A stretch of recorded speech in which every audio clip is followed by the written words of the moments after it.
你这个时候在地球上，因为那是你选择的。OK， 有这么逼的们，大家好，这里是飘飘鱼广论坛，我是飘哥。上一期咱们介绍了巴夏，如果有兴趣的话呢，可以往前翻阅。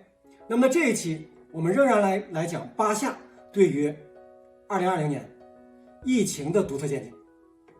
说到新冠，之前的印度男孩 KFK 等等都有所提及，而今天的巴夏，咱们看一看他是怎么对新冠进行解释的。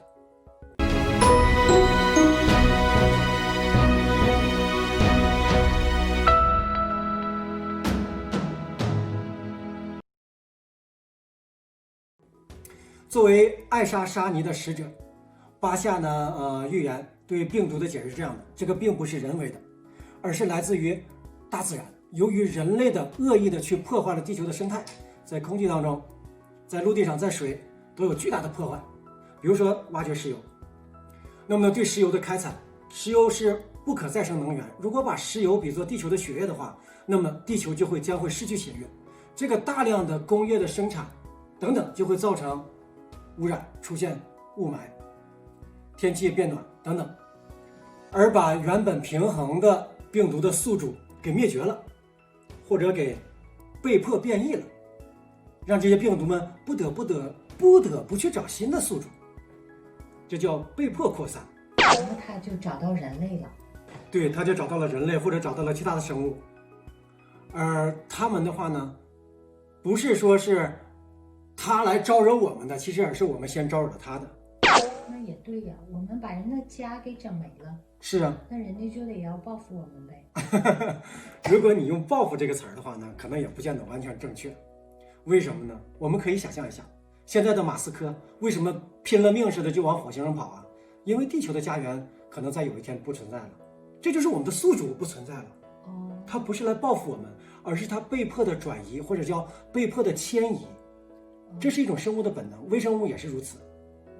这个的话呢，我们将来还会讲，就是微生物为什么这么神奇？它没有这么像人这么大的大脑，也没有像这个人或者是其他动物的这么强大的体魄。然而的话呢，它却会去寻找一些东西，会去思维，会去寻找新的宿主。这都是神秘界，这都是人类的未解之谜。这也是咱们频道的这个一直所探索的东西。其实就是我们人类破坏了大自然，把应该有的平衡给打乱了，就像是山里老虎。做个比方，那么呢，我们把森林全给砍了，把森林砍了之后做纸、做桌子等等，那这样的话呢，老虎就没有地方去居住了，就会来到我们的生活区，因为它要找到住所嘛，它要找吃的。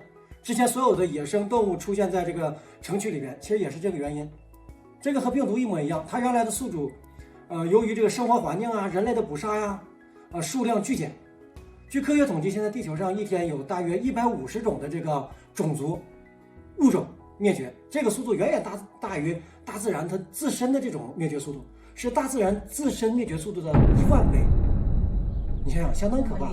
对，相当可怕。而微生物呢，在自己的家园被破坏之后，自己家园被破坏了，没地儿居住了，就要寻找新的宿主啊。而这个宿主呢，就是人类或者其他的生物。哪里有希望就到哪里去，火星有希望咱们就上火星去，死乞白赖往上跑，对吧？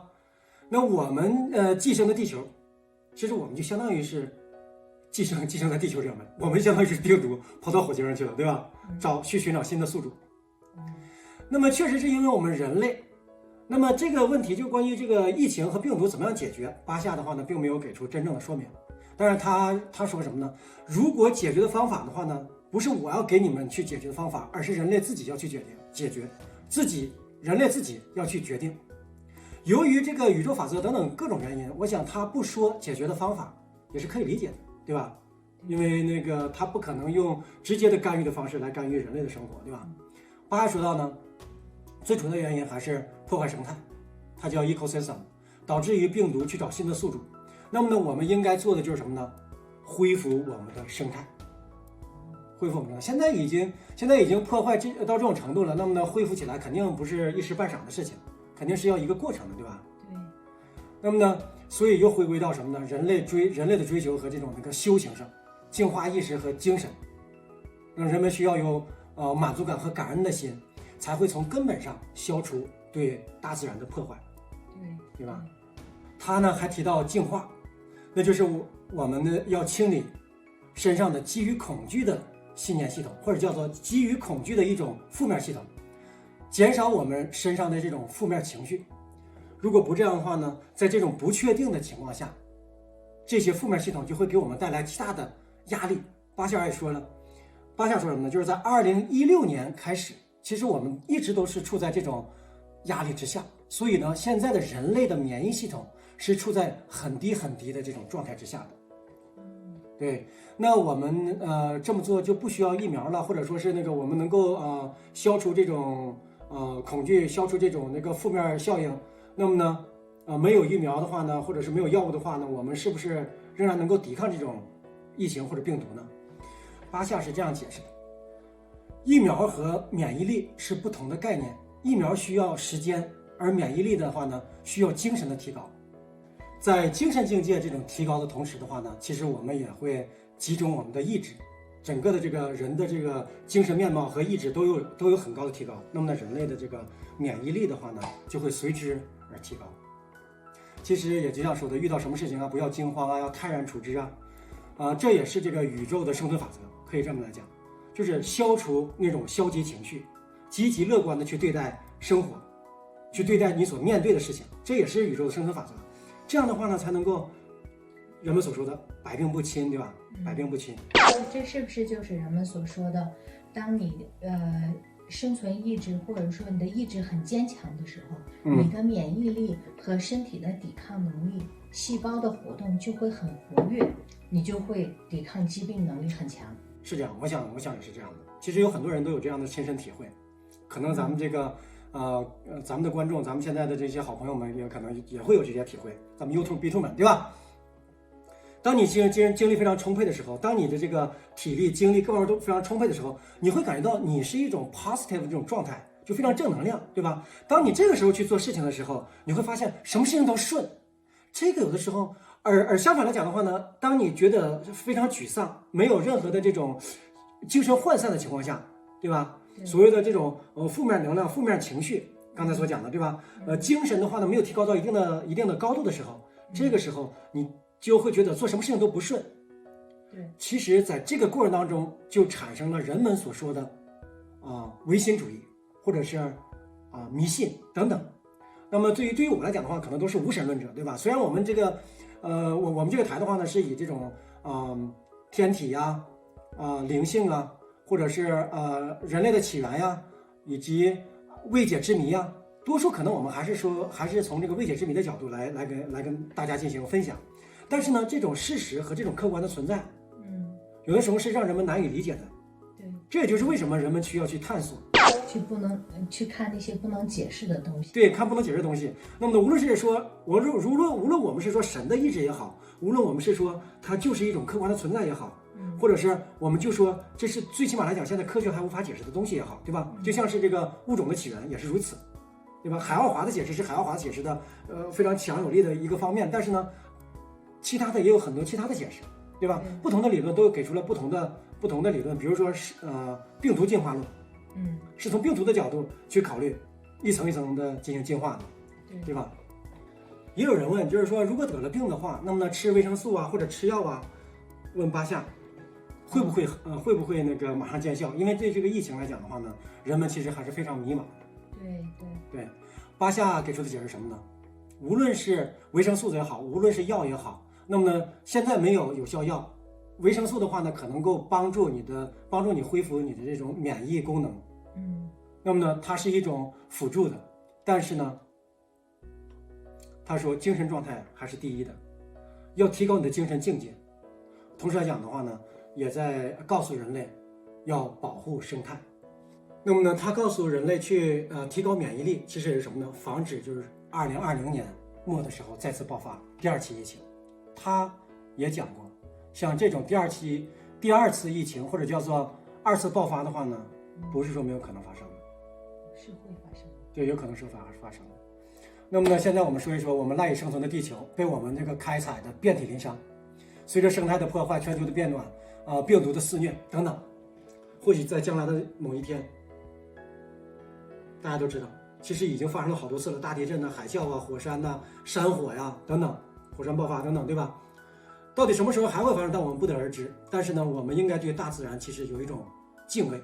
巴夏的主张是和平博爱，敬畏自然，发展精神灵性。巴夏的一句名言就是：“你这个时候在地球上，那是你的选择。”巴夏预言如是说。但是呢，他说的这个其实也是很有道理的。我们把这个提出来的话呢，也是扣一下我们最开始说的，大家可能不知道这句话是从哪里来的。OK， 这里编排几个快速问答，以满足这个观察者的好奇心。这是巴夏在2014年的预测。巴夏，有人问，最大的历史性的国家系统的大变革是什么时候？答，注意啊，2020年。真的啊？对。大规模的毁灭性的恐怖行动是什么时候？答：2016年到2019年。那这2016和2019年到底发生了什么了？应验了巴夏的预言呢？这个具体发生了什么呢？比如说伊朗的将军被炸，其实那个应该算是一个在2019年末的时候，对吧？2019年末的时候还很显然是新冠疫情爆发的时候。还有人问，大规模的核泄漏会发生在什么时候？巴夏回答是2016到2020年。对，大规模的太空计划竞赛，在那里发生我们无法想象的事，将是什么时候？就是大规模的太空竞赛。他说什么呢？开始于2020年。新能源或者是自由能源何时产生？巴夏的回答是在2025年之前。那跟我们现在就差5年了，我们就要新能源出现了。哎呀，很期待，很期待。其实现在能源也不错的，如果现在大家能够维持下去，其实是最好的。如果要有这种过新的能源，大家一时接受不了，其实有太多的变革，就是在这个人的这个生活当中，就影响能源的开发对人类的影响是巨大的。巴夏其实已经存在了多年，他有非常非常多的这种独特的见解和主张。我们虽然不可能一一的做以解释或者是分享，但是呢，我们尽我们最大的可能来给大家集在一起它的精华。关于巴夏的其他的预言，咱们下期还会继续开扒。OK， 独在异乡为异客，每逢孤独看飘歌。Peace out。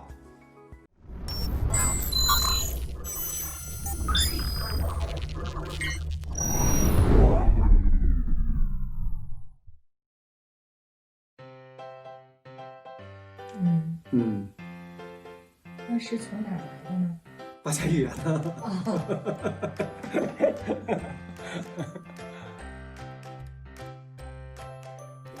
我就想开一台特斯拉。没事，到时候你开跑水的，用水来驱动的特斯拉。